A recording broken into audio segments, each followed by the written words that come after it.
which would amount to acceptance. ಇದು 8th ನಾವು discuss ಮಾಡ್ತಾ ಇದ್ವಿ ಏನು, an offer should not contain a term the non-compliance of which would amount to acceptance. ಇದ್ರ ಅರ್ಥ ಏನು ನೋಡ್ರಿ, ಸೆಂಟೆನ್ಸ್ ಯಾವ ರೀತಿ ಫ್ರೇಮ್ ಮಾಡಿರ್ತಾರೆ ಇಲ್ಲಿ. ಏನ for example so I have some books. Okay, ನನ್ನ ಹತ್ರ ಕೆಲವೊಂದು ಬುಕ್ಸ್ ಅದಾವ, ನಾ ಅದನ್ನ ನಿಮ್ಮ ಹತ್ರ ಸೇಲ್ ಮಾಡ್ಬೇಕು ಅನ್ಕೊಂಡಿರ್ತೀನಿ. ಸೊ ನಾನೇನ್ ಹೇಳ್ತೀನಿ, June 30 ಒಳಗಡೆ ನಾನು ನಿಮ್ಮಲ್ಲಿ ಯಾರಿಗೂ ಒಬ್ರಿಗೆ ಆಫರ್ ಕೊಡ್ತೀನಿ. ಸೊ ನನ್ನ ಹತ್ರ ಇರೋ ಬುಕ್ಸ್ ನ ನಿಮ್ಗೆ ಸೇಲ್ ಮಾಡ್ಬೇಕು ಅನ್ಕೊಳ್ತಾ ಇದ್ದೀನಿ. ಸೊ June 30 ಒಳಗ ನೀವು ಅದನ್ನ ಒಪ್ಕೊಂಡಿನಿ ಅಂತ ಹೇಳಿಲ್ಲ ಅಂದ್ರೆ ನೀವು ಅದಕ್ಕೆ ಒಪ್ಕೊಂಡಿರಿ ಅಂತ ಅರ್ಥ. ಮೌನಂ ಸಮ್ಮತಿ ಲಕ್ಷಣಂ ಅಂತ ಹೇಳ್ತೀವಿ. ಸೊ ನೀವೇನೋ ಅದಕ್ಕೆ ರಿಪ್ಲೈ ಮಾಡಿಲ್ಲ ಅಂದ್ರೆ ನಾನೇನ್ ತಿಳ್ಕೊಂತೀನಿ, ನನ್ನ ಆಫರ್ನ ನೀವು ಒಪ್ಕೊಂಡಿದ್ದೀರಿ ಅಂತ ನಾನ್ ತಿಳ್ಕೊಳ್ತೀನಿ. ಸೊ ಇಟ್ ಇಸ್ ನಾಟ್, ಈ ರೀತಿ ಇರಬಾರ್ದು. It should not contain any term that ಈಗ ನೀವು ಅಕ್ಸೆಪ್ಟ್ ಮಾಡಿಲ್ಲ ಅಂದ್ರೆ ವಿದಿನ್ ದಟ್ ಟೈಮ್, ಈಗ ಒಂದು ವಾರದೊಳಗೆ ನೀವೇನು ಹೇಳಿಲ್ಲ ಅಂದ್ರೆ ನೀವು ಅದಕ್ಕೆ ಒಪ್ಕೊಂಡಿರಿ ಅಂತ ನಾ ತಿಳ್ಕೊತೀನಿ ಅಂತ ಹೇಳಿ ಏನಾದ್ರು ಆ ರೀತಿ ಮೆನ್ಷನ್ ಮಾಡಿದ್ರೆ ಅದು ಆಫರ್ ಅಲ್ಲ. So it should not contain any term that non compliance of which would amount to acceptance. ಅಂದ್ರೆ ನೀವ್ ಅದನ್ನ ಒಪ್ಕೊಂಡಿಲ್ಲ ಅಂದ್ರೆ ಅಥವಾ ಏನು ರಿಪ್ಲೈ ಮಾಡಿಲ್ಲ ಅಂತಂದ್ರೆ ಅದನ್ನ ನಾವು within this period I will accept it as or I will consider this as your acceptance ಅಂತ ಹೇಳ್ತಾರೆ. ಫಾರ್ ಎಕ್ಸಾಂಪಲ್ ಏನೋ ಫೋನ್ ಮುಖಾಂತರ ಹೇಳ್ತಿರ್ತಾರೆ, ನೋಡ್ರಿ ನೀವು ಈಗ ಒಂದ್ ವಾರದೊಳಗೆ ಏನು ಹೇಳಿಲ್ಲ ಅಂದ್ರೆ ನೀವು ಒಪ್ಕೊಂಡಿರ ಅಂತ ತಿಳ್ಕೊತೀವಿ ಅಂತ ಹೇಳ್ತಿರ್ತಾರೆ. ಸೊ ಇದನ್ ಮಾಡ್ತಿರ್ತಾರಲ್ಲ, ಯಾವ್ದೋ ಒಂದು ಪ್ರಾಡಕ್ಟ್ ಸೇಲ್ ಮಾಡುವಾಗ್ಲಿ ಅಥವಾ ಈ ಯೂಶುವಲಿ ಈ ತರ ಯಾವಾಗ ಕೇಸ್ ಆಗ್ತಿರ್ತಾರ ಅಂದ್ರ ಈ ಮದ್ವೆ ಟೈಮಲ್ಲಿ ನೋಡ್ಲಿಕ್ ಹೋಗಿರ್ತಾರ, ಹುಡುಗಿ ನೋಡಕ್ ಹೋದಾಗ ನೀವೇನು ಹೇಳಿಲ್ಲ ಅಂದ್ರೆ ಒಪ್ಪಿಗೆ ಐತೆ ಅಂತ ತಿಳ್ಕೊತೀವಿ. ಈ ರೀತಿ ಏನಾದ್ರು ಕಂಡೀಷನ್ಸ್ ಅಲ್ಲಿ ಹಾಕಿದ್ರೆ ಆ ಕಂಡೀಷನ್ಸ್ ನ ಇದಕ್ಕ ಅಪ್ಲೈ ಆಫ್ ವ್ಯಾಲಿಡ್ ಆಫರ್ ಅಂತ ಹೇಳೋದಿಲ್ಲ. Next, an offer may be made subject to any terms and conditions. Offer ಮಾಡೋರು ಯಾವ ರೀತಿ ಕಂಡೀಷನ್ಸ್ ಬೇಕಾದ್ರೂ ಇಡಬಹುದು. ಏನ for example, A wanted to sell his car to anyone but he should accept for particular amount only, no bargainings, strict conditions. Okay, ಇಷ್ಟ price ಗೆ sale ಮಾಡ್ತಾ ಇದೀನಿ, ಈ ಪ್ರೈಸ್ ಗಿಂತ ಕಡಿಮೆ ಇಲ್ಲ. Who is this? ಯಶೋಧ ಅವ್ರ ಕ್ಲಾಸ್ ಕೇಳತ್ತಿರೋ, ಏನ್ ಮಾಡತ್ತೀರಿ?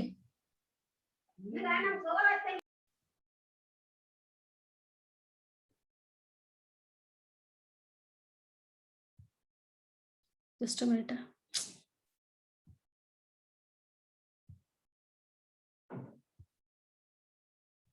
Okay, so an offer may be made subject to any terms and conditions. ಒಬ್ಬ offer ಮಾಡಬಹುದೇನು, X ready to sell his car to Y. Okay, X is ready to or X wanted to sell his car to Y if Y joins his Rotary Club. ಈ ರೀತಿ ಅವನು option ಕೊಡಬಹುದು. ಏನಂದ್ರ X has some Rotary clubs or club member. He is a member of that Rotary club and he wanted to make more members for that club. ಏನಂದ್ರ X ಒಬ್ಬ ವ್ಯಕ್ತಿ ಇರ್ತಾನೆ, ಅವನೊಂದು ಯಾವ್ದೋ ಒಂದು ರೋಟರಿ ಕ್ಲಬ್ ಅಲ್ಲಿ ಮೆಂಬರ್ ಆಗಿರ್ತಾನೆ. ಸೊ ಅವನು ಹೆಚ್ಚಿಗೆ ಮೆಂಬರ್ಸ್ ನ ಕ್ಲಬ್ಗೆ ಆಡ್ ಮಾಡ್ದಂಗ ಅವನಿಗೇನೋ ಇನ್ಕಮ್ ಬರ್ತಾ ಇರ್ತದೆ. ಸೊ ನೀವು ನೋಡಿರ್ತೀರಿ ಸಂಘಗಳೆಲ್ಲ ಇರ್ತಾವ, ಸಂಘ ಸ್ವಸಹಾಯ ಸಂಘ, ಆ ಸಂಘ ಈ ಸಂಘ ಎಲ್ಲ ಇರ್ತಾವ, ಅಥವಾ ಯಾವ್ದೋ ಒಂದು ಕ್ಲಬ್ಸ್ಗೆ ಅವ್ರು ಮೆಂಬರ್ ಆಗಿರ್ತಾರೆ. ಸೊ ಅಲ್ಲಿ ಏನ್ ಕಂಡೀಷನ್ ಇರ್ತದೆ, ಹೆಚ್ಚಿಗೆ ಅವ್ರು ಯಾರನ್ನ ಬೇರೆ ಬೇರೆ ಪರ್ಸನ್ಸ್ ಗಳನ್ನೆಲ್ಲ ತಂದು ಈ ಒಂದ್ ಕ್ಲಬ್ಗೆ ಮೆಂಬರ್ಶಿಪ್ ಮಾಡ್ಸಿದ್ರೆ ಅಂದ್ರೆ ಇವ್ರಿಗೇನೋ ಇನ್ಸೆಂಟಿವ್ಸ್ ಇರ್ತದ. ಸೊ ಆ ಒಂದು ಇಂಟೆನ್ಷನ್ ಇಂದ ಎಕ್ಸ್ ಏನ್ ಮಾಡ್ತಾನ, ಅವನೇನೋ ಕಾರ್ ಸೆಲ್ ಮಾಡ್ಬೇಕಾಗ್ತದೆ. ಕಾರ್ ಸೆಲ್ ಮಾಡುವಾಗ ಅವ್ನ ಆಫರ್ ಅಲ್ಲಿ ಕಂಡೀಷನ್ ಹಾಕ್ಬೋದು. ಸಪೋಸ್ ಈ ಕಾರ್ ಸೆಲ್ ಮಾಡ್ಬೇಕಾದ್ರೆ ಆ ಒಂದ್ ವ್ಯಕ್ತಿ ನಾನು ರೋಟರಿ ಕ್ಲಬ್ಗೆ ಮೆಂಬರ್ ಆಗ್ಬೇಕು, ಈ ರೀತಿ ಕಂಡೀಷನ್ಸ್ ಆಡ್ ಮಾಡಿದ್ರಿಂದ that conditions can be included in the offer. It is left to the acceptor. ಯಾರು ಎಕ್ಸೆಪ್ಟ್ ಮಾಡ್ಕೋತಾರಲ್ಲ ಅವ್ರಿಗೆ ಬಿಟ್ಟಿದ್ದು, ಅವ್ರಿಗೆ ಇಷ್ಟ ಇದ್ರೆ ತಗೋತಾರ, ಇಲ್ಲ ಅಂದ್ರೆ ಇಲ್ಲ. But offer may be made subject to any terms and conditions.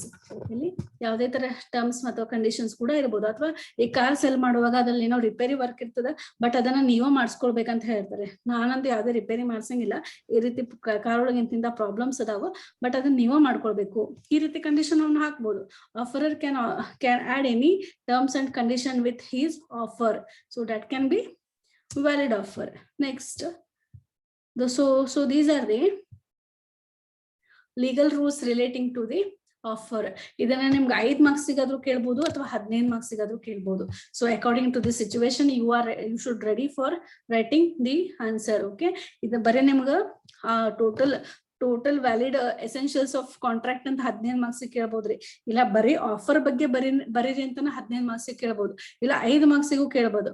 Offer ಬಗ್ಗೆ ಬರೀರಿ ಅಂದ್ರೆ you should ready for writing this all information. So offer ಅಂದ್ರೆ ಏನು, ಡೆಫಿನೇಷನ್ ಕೊಡ್ಬೇಕು, ಅದ್ರದ್ದು ಎಸೆನ್ಷಿಯಲ್ಸ್ ಎಲ್ಲ ಬರೀಬೇಕು. 15 ಮಾರ್ಕ್ಸಿಗೆ ಅಂದ್ರೆ ನೆಕ್ಸ್ಟ್ ಇನ್ನೊಂದು ಸ್ಟೆಪ್ ಬರ್ತದೆ ಅಥವಾ ಇನ್ನೊಂದು ಟಾಪಿಕ್ ಬರ್ತದೆ, lapse or revocation or rejection. ಅದನ್ನೆಲ್ಲ ನೀವು ಇನ್ಕ್ಲೂಡ್ ಮಾಡಿ 15 ಮಾರ್ಕ್ಸಿಗೆ ಬರೀಬೇಕಾಗ್ತದೆ. ಸಪೋಸ್ 5 ಮಾರ್ಕ್ಸಿಗೆ ಬರ್ದ್ರು ಶಾರ್ಟ್ ಆನ್ಸರ್ ಬರೀಬೇಕಾಗ್ತದೆ. ಶಾರ್ಟ್ ಮಾಡಿ full in detail lengthy explanation ಕೊಡೋದು ನೆಸೆಸರಿ ಇಲ್ಲ. ಅಟ್ಲೀಸ್ಟ್ ನೀವು ಪಾಯಿಂಟ್ ವೈಸ್ ಆದ್ರೂ ಇನ್ಫಾರ್ಮೇಶನ್ 5 ಮಾರ್ಕ್ಸಿಗೆ ಆಗೋ ತರ ಅಕಾರ್ಡಿಂಗ್ ಟು ದಿ ಕ್ವಶನ್ಸ್, ಯಾವ ರೀತಿ ಕ್ವಶನ್ಸ್ ನಿಮಗೆ ಕೇಳಿರ್ತಾರ, 5 ಮಾರ್ಕ್ಸಿಗೆ ಕೇಳ್ತಾರೋ 15 ಮಾರ್ಕ್ಸಿಗೆ ಕೇಳ್ತಾರೋ ಅದ್ರ ಪ್ರಕಾರ ನೀವು ಬರೀಲಿಕ್ಕೆ ರೆಡಿ ಆಗಿರ್ಬೇಕು. ಆಫರ್ ಇದೇನ್ ಸಬ್ ಟಾಪಿಕ್ ಐತಿ, 5 ಮಾರ್ಕ್ಸಿಗೆ ಕೇಳ್ಬೋದು, ಇಲ್ಲ 2 ಮಾರ್ಕ್ಸಿಗೆ ಕೇಳ್ಬೋದು ಅಂತ ನೀವು ಸರಿಯಾಗಿ ಪ್ರಿಪೇರ್ ಮಾಡಿಲ್ಲ ಅಂದ್ರೆ that may come for 15 marks also. Okay, so ನೀವ್ ಏನ್ ಮಾಡ್ಬೇಕಾಗ್ತದ್ರಿ, ಆಲ್ಮೋಸ್ಟ್ ಎಲ್ಲಾ ಟಾಪಿಕ್ಸ್ ನ 15 ಮಾರ್ಕ್ಸ್ ರೆಡಿ ಮಾಡಿ ಇಟ್ಕೊಂಡಿದ್ರಿ ಅಂದ್ರೆ ಅವ್ರ 5 ಮಾರ್ಕ್ಸ್ ಕೇಳಿದ್ರೆ 5 ಮಾರ್ಕ್ಸ್ ಬರೀತೀರಿ, ಇಲ್ಲ 15 ಮಾರ್ಕ್ಸ್ ಕೇಳಿದ್ರೆ 15 ಮಾರ್ಕ್ಸ್ ಬರೀಬಹುದು. ಸೊ ಇಲ್ಲಿ ಇನ್ನು ಎಲ್ಲಾ ಎಸೆನ್ಷಿಯಲ್ ರೂಲ್ಸ್ ಕೂಡ ನಿಮ್ಗೆ ಇದೇ ರೀತಿ ಕಂಟಿನ್ಯೂ ಆಗ್ತಾ ಹೋಗ್ತಾವ. ಇನ್ ಡೀಟೇಲ್ ನೀವು ಕಲಿಬೇಕಾಗ್ತದ.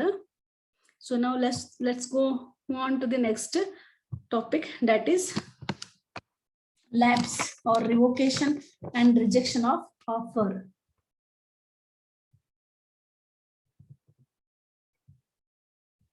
ಬ್ಯಾಂಕಿಂಗ್ ಲಾ ಅಲ್ಲಿ ಎಲ್ಲೋ ನೀವು ಒಂದ್ ಸ್ವಲ್ಪ ನಿಮ್ದು ವರ್ಡ್ಸ್ ಯೂಸ್ ಮಾಡ್ಬೋದು, ನಿಮ್ದು ಒಂದ್ ಸೆಂಟೆನ್ಸ್ ನ ಬರಿಬಹುದು. ಬಟ್ ಇಲ್ಲಿ ಬಿಸ್ನೆಸ್ ಲಾದಲ್ಲಿ it is not possible. You should write as it is in the given in the book. Okay, lapse or revocation, lapse, revocation and rejection of offer. Okay, next topic. So ಇಲ್ಲಿ lapse ಅಂದ್ರೆ ಏನು? Okay, lapse ಅಂದ್ರೆ lapse means coming to an end procedure, ending. Okay, termination ಅಂತಾನು ಹೇಳ್ಬೋದು. Lapse means coming to an end. Okay, ಅದು terminate ಆಗ್ಬೋದು ಅಥವಾ ಅಲ್ಲಿಗೆ ಅದ್ರದ್ದು ಟರ್ಮ್ಸ್ ಎಂಡ್ ಆಗ್ಬೋದು. ಎಂಡ್ ಸಿಚುವೇಶನ್ ಅಂತ ಹೇಳ್ಬೋದು. ಕಮಿಂಗ್ ಟು ಅನ್ ಎಂಡ್ ಆಗೋದು, ಮುಗಿಯೋದು. ಅದೇ ರೀತಿ ರಿವೊಕೇಶನ್ ಅಂದ್ರೆ ಏನು? Revocation means taking back, withdrawal. Okay, taking back or withdrawal. ಏನೇನಾದ್ರೂ ನೀವು ಆಫರ್ ಮಾಡಿರ್ತೀರಿ ಅದನ್ನ ಹಿಂತೆಗಿಯೋದು, ಮರಳಿ ಪಡೆಯೋದು ಅಂತ ಹೇಳಿದ್ರಿ, ಅಥವಾ ಹಿಂಪಡೆಯೋದು. Okay, withdrawal of offer or withdrawing or taking back, it is taken back ಅಂತ ಹೇಳ್ತದೆ. ಸೊ ಅದು ಹಿಂಪಡೆಯುವುದು, revocation. Next rejection means refusal. So lapse, revocation, rejection of offer. ಒಂದ್ ಆಫರ್ ಯಾವಾಗ ಲ್ಯಾಬ್ಸ್ ಆಗ್ತದ ಅಂದ್ರೆ ಯಾವಾಗ ಎಂಡ್ ಆಗ್ತದ. ಸೊ ಯಾವ ಒಂದು ಸಿಚುವೇಶನ್ ಅಲ್ಲಿ, ಯಾವ ಒಂದು ಸರ್ಕಮ್ಸ್ಟಾನ್ಸಸ್ ಅಲ್ಲಿ ಒಂದು ಆಫರ್ ಲ್ಯಾಬ್ಸ್ ಆಗ್ಬೋದು ಅಥವಾ ಎಂಡ್ ಆಗ್ಬೋದು, ಅಥವಾ ಯಾವ ಒಂದು ಸಿಚುವೇಶನ್ ಅಲ್ಲಿ ಆ ಒಂದು ಆಫರ್ನ ಹಿಂಪಡಿಬಹುದು, ವಿಡ್ರಾ ಮಾಡ್ಕೊಳ್ಬಹುದು, ಅಥವಾ ಯಾವಾಗ ಟೇಕ್ ಬ್ಯಾಕ್ ಮಾಡ್ಬೋದು, ಅಥವಾ ಇನ್ನೊಂದು ಸಿಚುವೇಶನ್, ಯಾವ್ಯಾವ ಸಿಚುವೇಶನ್ ಅಲ್ಲಿ ಆಫರ್ನ ನಾವು ರಿಜೆಕ್ಟ್ ಮಾಡ್ಬೋದು, ರೆಫ್ಯೂಸ್ ಮಾಡ್ಬೋದು. ಸೊ ಈ ಒಂದು ಸರ್ಕಮ್ಸ್ಟಾನ್ಸಸ್ ನಾವು ತಿಳ್ಕೊಬೇಕಾಗ್ತದೆ. ಸೊ ಫಸ್ಟ್ ಒನ್, ಎ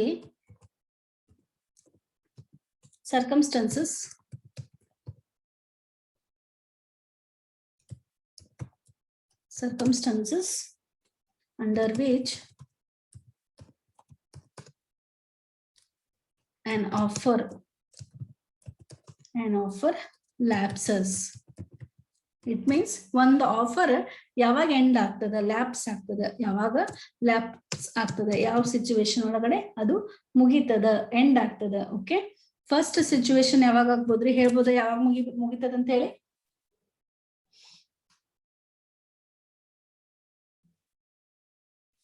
ಹೇಳ್ಬೋದಾ? ಲ್ಯಾಪ್ಸ್ ಯಾವಾಗ ಆಗ್ಬೋದು offer? by lapse of time. Okay, by lapse of time. For example, ಈಗ ನಿಮ್ಗೆ ಎಕ್ಸಾಮ್ ಸಿಚುವೇಶನ್ ಅಲ್ಲಿ ಎಕ್ಸಾಮ್ ನಡೆಯುವಾಗ ಏನೋ ಎಕ್ಸಾಮ್ ಫೀಸ್ ಕಟ್ಲಿಕ್ಕೆ ಟೈಮ್ ಎಕ್ಸ್ಟೆಂಡ್ ಮಾಡಿರ್ತಾರೆ. ಸೊ ಇಷ್ಟು ಟೈಮ್ ಅಂತ ಕೊಟ್ಟಿರ್ತಾರೆ. ಸೊ ಆ ಒಂದು ಆಫರ್ ಕೊಟ್ಟಿರ್ತಾರೆ ನಿಮ್ಗೆ. ಆ ಆಫರ್ ಒಳಗಡೆ ಆ ಒಂದು ಪೀರಿಯಡ್ ಟೈಮ್, ಪರ್ಟಿಕ್ಯುಲರ್ ಟೈಮ್ ಒಳಗಡೆನೆ ನೀವು ಹೋಗಿ ಎಕ್ಸಾಮ್ ಫೀಸ್ ತುಂಬಿಲ್ಲ, ಸೊ ಏನಾಗ್ತದ್ರಿ, ಲ್ಯಾಪ್ಸ್ ಆಫ್ ಟೈಮ್ ಮುಗಿತದ.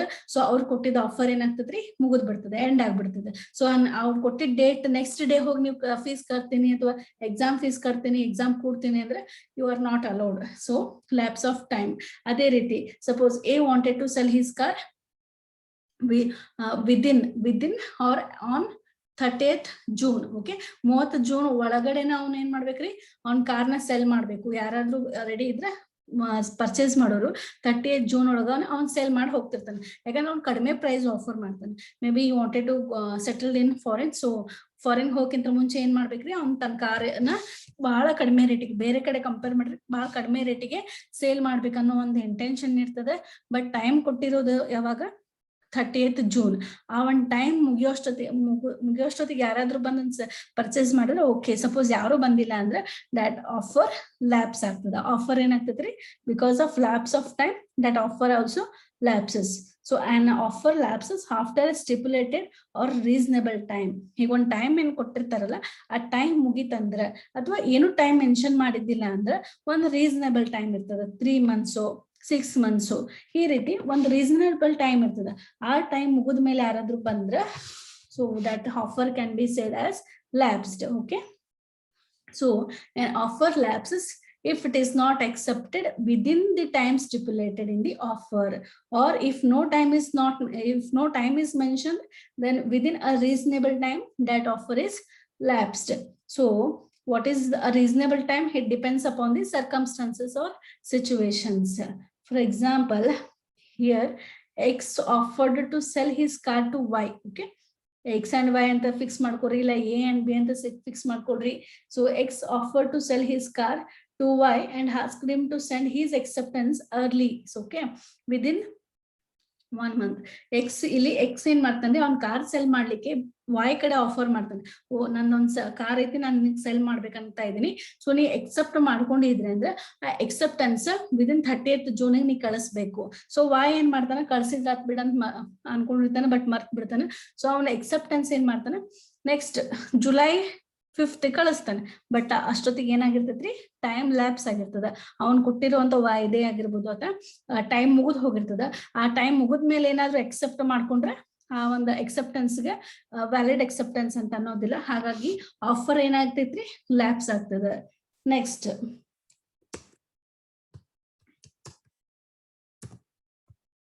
ಒಂದು ಬೈ ಲ್ಯಾಪ್ಸ್ ಆಫ್ ಟೈಮ್ ಆಗ್ಬೋದು. Next by non fulfilment of condition precedent to acceptance. By non-fulfillment of a condition precedent to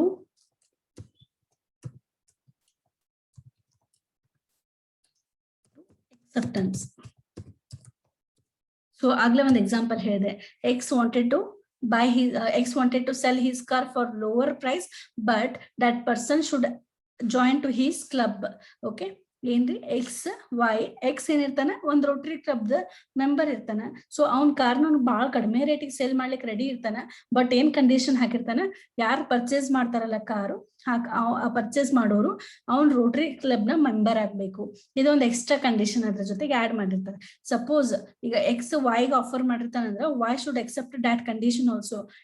ಆ ಕಾರ್ ಪರ್ಚೇಸ್ ಮಾಡೋ ಒಂದು ಎಕ್ಸೆಪ್ಟೆನ್ಸ್ ಜೊತೆಗೆ ಅದ್ರ ಜೊತೆಗೆ ಅಡಿಷನಲ್ ಕಂಡೀಷನ್ ಏನ್ ಹಾಕಿರ್ತಾನೆ, ಈ ಕ್ಲಬ್ಗೆ ರೋಟರಿ ಕ್ಲಬ್ಗೆ ಅಥವಾ ಒಂದು ಸಂಘಕ್ಕೆ ಜಾಯಿನ್ ಆಗ್ಬೇಕು, ಮೆಂಬರ್ ಆಗ್ಬೇಕು.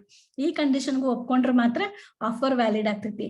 Suppose if Y fail to accept or that another condition, ಅವನು ಕಾರ್ ಪರ್ಚೇಸ್ ಮಾಡಕ್ ರೆಡಿ ಇದಾನು, ಎಕ್ಸೆಪ್ಟೆನ್ಸ್ ಕೊಟ್ಟಿದ್ದಾನೆ, ಬಟ್ ಕ್ಲಬ್ ಮೆಂಬರ್ ಮಾಡಕ್ ಇಷ್ಟ ಇರೋದಿಲ್ಲ. So non fulfilment of that additional condition is also considered as invalid. So ಏನಾಗ್ತದ್ರಿ, ಆಫರ್ನ ಇನ್ವ್ಯಾಲಿಡ್ ಅಂತ ಕನ್ಸಿಡರ್ ಆಗ್ತದೆ. ಸೊ ಆಫರ್ ಏನಾಗ್ತದ, ಲ್ಯಾಪ್ಸ್ ಆಗ್ತದೆ. So here one should accept all terms and condition with that offer ಜೊತೆಗೆ ಯಾವ್ದೇ ಟರ್ಮ್ಸ್ ಅಂಡ್ ಕಂಡೀಷನ್ಸ್ ಇದ್ರು ಆ ಒಂದು ಟರ್ಮ್ಸ್ ಅಂಡ್ ಕಂಡೀಷನ್ಗೆ ಎಕ್ಸೆಪ್ಟ್ ಮಾಡ್ಕೊಳ್ಬೇಕು. ಯಾವ್ದಾರ ಒಂದ್ ಕಂಡೀಷನ್ ಫುಲ್ಫಿಲ್ಮೆಂಟ್ ಆಗಿಲ್ಲ ಅಂದ್ರೂ ಕೂಡ ಆಫರ್ ಏನಾಗ್ತೈತಿ, ಲ್ಯಾಪ್ಸ್ ಆಗ್ತೈತಿ.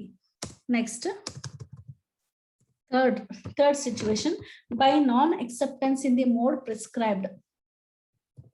By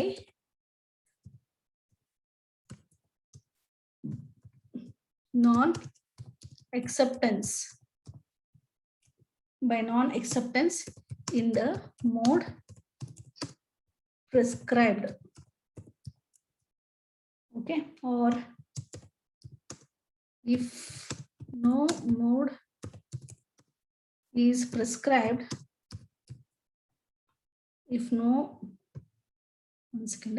by non-acceptance in the mode prescribed, or if no mode is mentioned,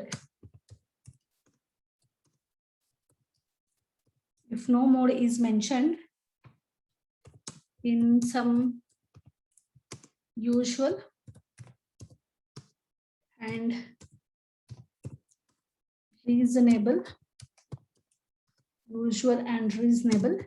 manner.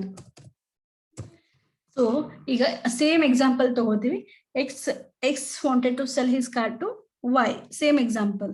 So ಇಲ್ಲಿ ಅವನು ಒಂದು ಎಕ್ಸೆಪ್ಟೆನ್ಸ್, ಈಗ ಎಕ್ಸ್ ಏನ್ ಮಾಡ್ತಾನ್ರಿ, ವೈಗ್ ಆಫರ್ ಮಾಡಿರ್ತಾನೆ ಕಾರ್ ಸೇಲ್ ಮಾಡಕ. ವೈ ಅದನ್ನ ಎಕ್ಸೆಪ್ಟ್ ಯಾವ ರೀತಿ ಮಾಡ್ಕೊಳ್ಬೇಕಂದ್ರೆ, if he has accepted, he should write a letter to a X. Okay, ತಿಳಿತಾ ಇದೆಯಲ್ಲ, ಎಕ್ಸ್ ಅವ್ನ ಕಾರ್ನ ಸೆಲ್ ಮಾಡ್ಬೇಕಾಗಿರ್ತದ. ಸೊ ಅದನ್ನ ಆಫರ್ ಅವನು ಲೆಟರ್ ಮುಖಾಂತರ ವಾಯ್ಗ ಕಳಿಸಿರ್ತಾನೆ. ಏನಂತ, ಈ ರೀತಿ ನಂದು ಇಂಥ ಕಾರ್ ಐತಿ, ಇಷ್ಟು ಪ್ರೈಸಿಂಗ್ ಮಾರಾತೀನಿ, ಸೊ ನಿನ್ನ ಒಪ್ಪಿಗೆ ಇದ್ರ ನಿನ್ನ ಒಪ್ಪಿಗೆನೂ ಕೂಡ ಇದೇ ರೀತಿ ಲೆಟರ್ ಅಲ್ಲೇ ಕಳಿಸ್ಬೇಕು. ಒಂದ್ ಲೆಟರ್ ಮುಖಾಂತರನೇ ನೀನ್ ಕಳಿಸ್ಬೇಕು. ಈ ರೀತಿ ಅವನು ಮೋಡ್ ಪ್ರಿಸ್ಕ್ರೈಬ್ ಮಾಡಿರ್ತಾನೆ, ಯಾವ ರೀತಿ ಒಪ್ಕೋಬೇಕಂತ ಹೇಳಿ. ಸಪೋಸ್ ಏನ್ರಿ ಎಫ್ ಏನ್ ವಾಯ್ ಏನ್ ಮಾಡ್ತಾನೆ, ಅಕ್ಸೆಪ್ಟ್ ಮಾಡ್ಕೊಳ್ಳೋದು ಅವ್ನ್ ಹೇಳಿದ ರೀತಿ ಮಾಡ್ಕೊಂಡಿರಂಗಿಲ್ಲ, ಅವ್ನ್ ಲೆಟರ್ ಕಳ್ಸಂಗಿಲ್ಲ. ಏನೋ ಫೋನ್ ಕಾಲ್ ಥ್ರೂ ಆಗ್ಲಿ ಅಥವಾ ಬೇರೆ ಮೋಡ್ ಥ್ರೂ ಏನಾದ್ರು ಒಪ್ಕೊಂಡಿದ್ರ, so that offer becomes lapses because he has not followed the mode prescribed by him. Why has not followed the or fulfilled the mode prescribed. Mode ಏನಂತ mention ಮಾಡಿದ್ರು, he should write his acceptance letter ಥ್ರೂನೇ ಬರಿಬೇಕಂತ ಹೇಳಿದಾಗ ಅವನ letter ಬರ್ದಿರ್ಲಿಲ್ಲ, ಆ ಒಂದ್ mode through accept ಮಾಡ್ಲಿಲ್ಲ. ಸೊ ಅವಾಗ ಕೂಡ ಆಫರ್ ಏನಾಗ್ತಿದ್ರಿ, ಲ್ಯಾಪ್ಸ್ ಆಗ್ತಿದ್ವಿ. ಸೊ ಏನೋ ಆಫರ್ ಮೆನ್ಷನ್ ಮಾಡಿದ್ದಿಲ್ಲ ಅಂದ್ರೆ ಸಮ್ ಯೂಶುವಲ್ ಅಥವಾ ರೀಸನಬಲ್ ಮೋಡ್ ಇರ್ತೈತಿ, ಅದ್ರ ಮುಖಾಂತರನೇ ಅವರು ಎಕ್ಸೆಪ್ಟ್ ಮಾಡ್ಬೇಕಾಗ್ತೈತಿ. Next fourth one, by rejection.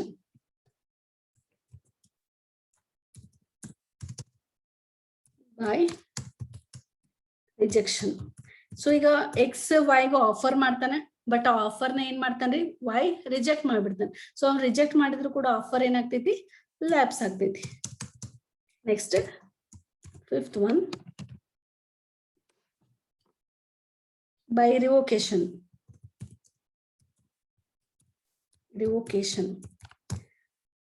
Revocation ಅಂದ್ರೆ ಆಲ್ರೆಡಿ ಹೇಳಿದೆ, ಟೇಕಿಂಗ್ ಬ್ಯಾಕ್, ವಿಡ್ರಾವಿಂಗ್. ಓಕೆ, ವಿಡ್ರಾಲ್ ಮಾಡ್ಕೊಳ್ಳೋದು. ಸೊ ಆಫರ್ನ ಆ ಒಂದು ನೆಕ್ಸ್ಟ್ ಪಾರ್ಟಿಗೆ ಕಮ್ಯುನಿಕೇಟ್ ಮಾಡೋಕ್ಕಿಂತ ಮುಂಚೆನ ಅವ್ರ ಏನ್ ಮಾಡ್ಬೋದು, ರಿವೋಕ್ ಮಾಡ್ಕೊಳ್ಬಹುದು. And offer lapses by revocation by the offerer. It may be revoked by the offerer at any time before acceptance. ಈಗ ನಾವು ಕಮ್ಯುನಿಕೇಶನ್ ಇದನ್ ಮಾಡಿರ್ತೀವಿ, ಏನಂದ್ರೆ ಆಫರ್ ಮಾಡಿರ್ತೀವಿ, ಬಟ್ ಅದನ್ನ ವೈ ಎಕ್ಸ್ ಆಫರ್ ಮಾಡಿರ್ತಾನ ಕಾರ್ ಸೇಲ್ ಮಾಡಕ, ಅದನ್ನ ಆ ಒಂದು ಆಫರ್ನ ವೈ ಎಕ್ಸೆಪ್ಟ್ ಮಾಡ್ಕೊಳಕ್ಕಿಂತ ಮುಂಚೆನೆ ಎಕ್ಸ್ ವಾಪಸ್ ತಗೊಳ್ಬಹುದು. ಒಂದ್ಸಲ ವೈ ಏನಾದ್ರು ಎಕ್ಸೆಪ್ಟ್ ಮಾಡ್ಕೊಂಡ ಅಂದ್ರೆ ಅವಾಗ ಅದನ್ನ ಟೇಕ್ ಬ್ಯಾಕ್ ಮಾಡ್ಲಿಕ್ ಬರೋದಿಲ್ಲ, ವಿಡ್ರಾ ಮಾಡ್ಕೊಳಿಕ್ ಬರೋದಿಲ್ಲ. So before accepting by the Y ಅಂದ್ರೆ ವೈ ಎಕ್ಸ್ ಕಳ್ಸಿರುವಂತ ಆಫರ್ನ ಒಪ್ಕೊಳ್ಳೋಕ್ಕಿಂತ ಮುಂಚೆನೆ ಅವನ್ ಏನ್ ಮಾಡ್ಬೋದು, ಆ ಒಂದು ಆಫರ್ನ ಹಿಂಪಡಿಬಹುದು. ಒಂದ್ಸಲ ಏನಾದ್ರು ವೈ ಒಪ್ಕೊಂಡ ಆದ್ಮೇಲೆ ಅದನ್ನ ರಿವೋಕ್ ಮಾಡ್ಲಿಕ್ಕೆ ಆಗೋದಿಲ್ಲ. So another way of lapse of offer. Next, sixth one, by death. By death or insanity.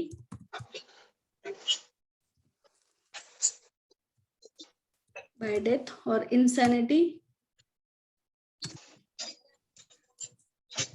of any of the parties. Okay, so X offer ಮಾಡಿರ್ತಾನೆ June 30th ಒಳಗಡೆ. Who is this? Shilpa Belavi.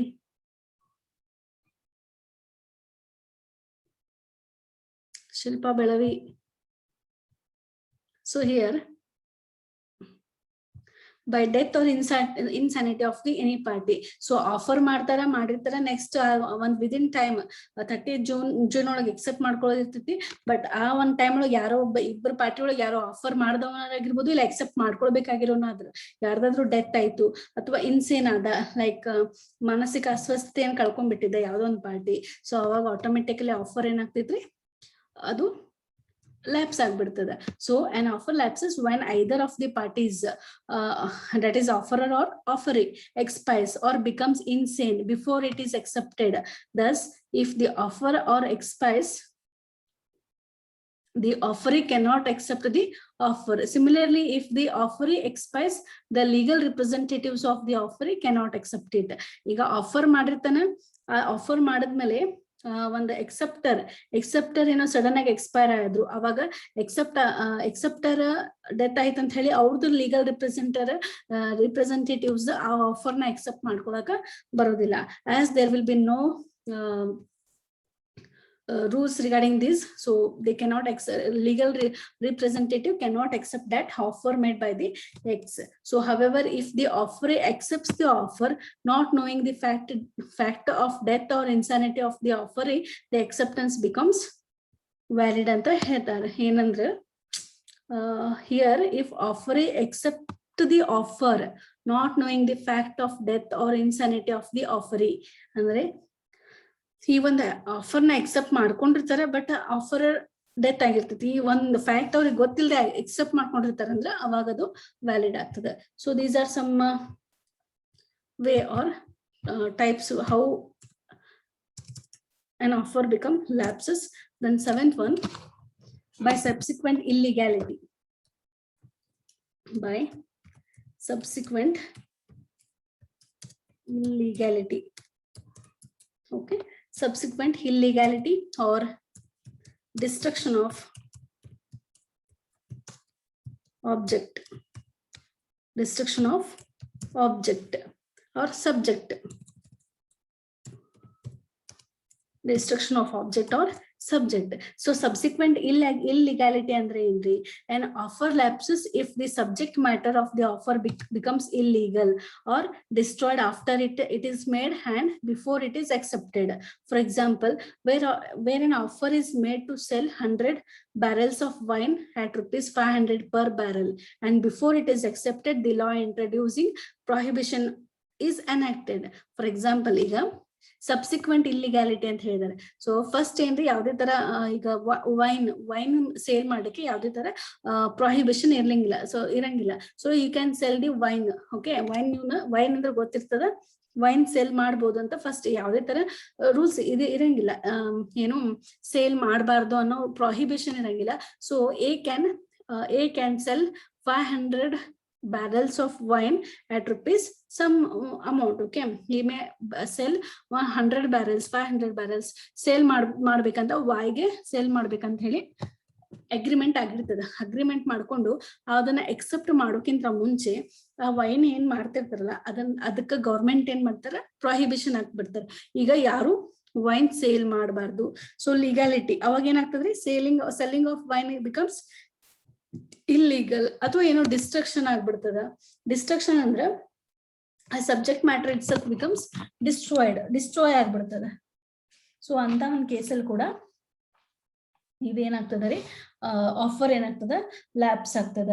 For example, similarly where X offers to sell his car for rupees 12,000 to Y, and before Y accept, the car is completely damaged, destruction.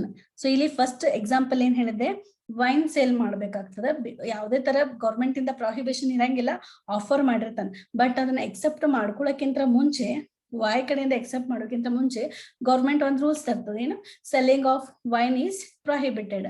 So ಅವಾಗ ಏನಾಗ್ತದೆ, it is subsequent illegality, illegal ಆಗ್ಬಿಡ್ತದೆ. Selling of wine becomes illegal. ಅದೇ ರೀತಿ X offers his car to Y for 50,000 but ಅವ್ನು accept ಮಾಡ್ಕೊಳ್ಳೋಕ್ಕಿಂತ ಮುಂಚೆ ಏನ್ ಆಗ್ತದೆ ಆ ಕಾರ್ ಆಕ್ಸಿಡೆಂಟ್ ಅಲ್ಲಿ ಫುಲ್ ಡ್ಯಾಮೇಜ್ ಆಗ್ಬಿಡ್ತದೆ. ಸೊ ಸಬ್ಜೆಕ್ಟ್ ಮ್ಯಾಟರ್ ಏನಾಗ್ತೈತ್ರಿ ಡಿಸ್ಟ್ರಾಯ್ ಆಗ್ತದೆ. ಸೊ ಅಂತ ಟೈಮಲ್ಲಿ ಕೂಡ ಲ್ಯಾಪ್ಸ್ ಆಗ್ತದೆ, ಆಫರ್ಸ್ ಲ್ಯಾಪ್ಸ್ ಆಗ್ತದೆ. So these are the circumstances or situations where offer lapses. Okay, lapse ಯಾವಾಗ ಆಗ್ತೈತಿ ಅಂತ ನಾವು ನೋಡಿದ್ವಿ. By lapse of time, by non fulfilment of condition, non acceptance in the mode prescribed, by rejection, by revocation, by death or insanity, and by subsequent illegality or destruction of the objects. Then B, main heading B,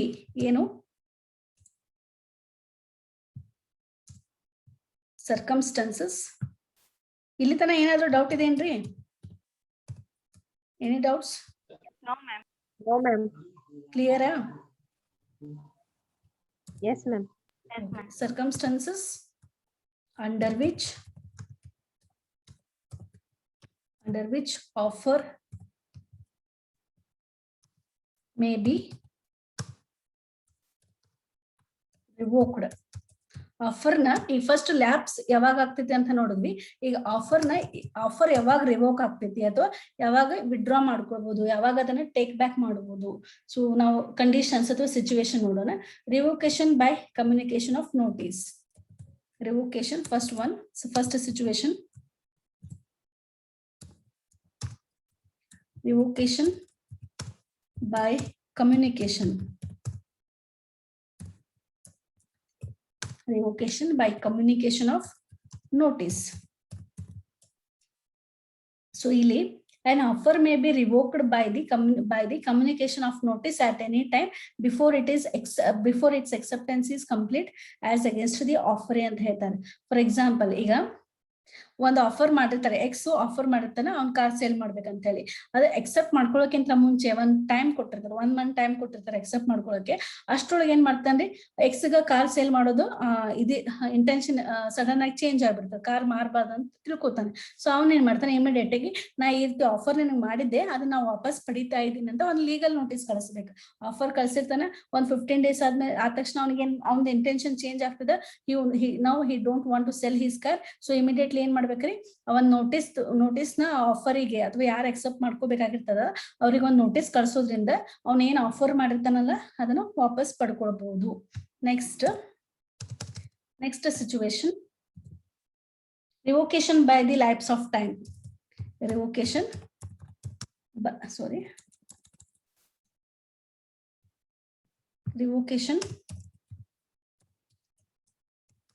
by the lapse of time. So 1 month time ಕೊಟ್ಟಿರ್ತಾರೆ ಅವ್ರು accept ಮಾಡ್ಕೊಳ್ಳೋಕೆ. ಆ 1 month ಒಳಗೆ ಏನಾದ್ರು second party accept ಮಾಡಿಲ್ಲ ಅಂದ್ರೆ time lapse ಆಗ್ತದೆ. So automatically ಏನ್ ಆಫರ್ ಮಾಡಿರ್ತಾನಲ್ಲ ಎಕ್ಸ್, ಅದು ವಿಡ್ರಾ ಆಗ್ತೈತಿ ಅಥವಾ that offer is taken back by the X ಅಂತ ಕನ್ಸಿಡರ್ ಆಗ್ತೈತಿ. Next third situation, sorry,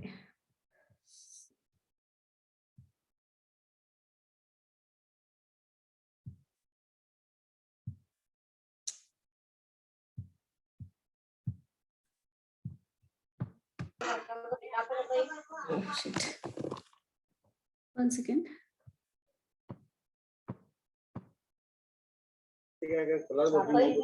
So adi erase aitu, we'll see.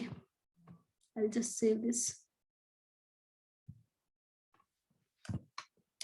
So in first situation ಏನು ನೋಡಿದ್ವಿ, by revocation of by communication of notice. Then second one by lapse of time. Then third one, revocation by non-fulfillment of condition precedent to acceptance. I think time is too short. Only 1 minute is there.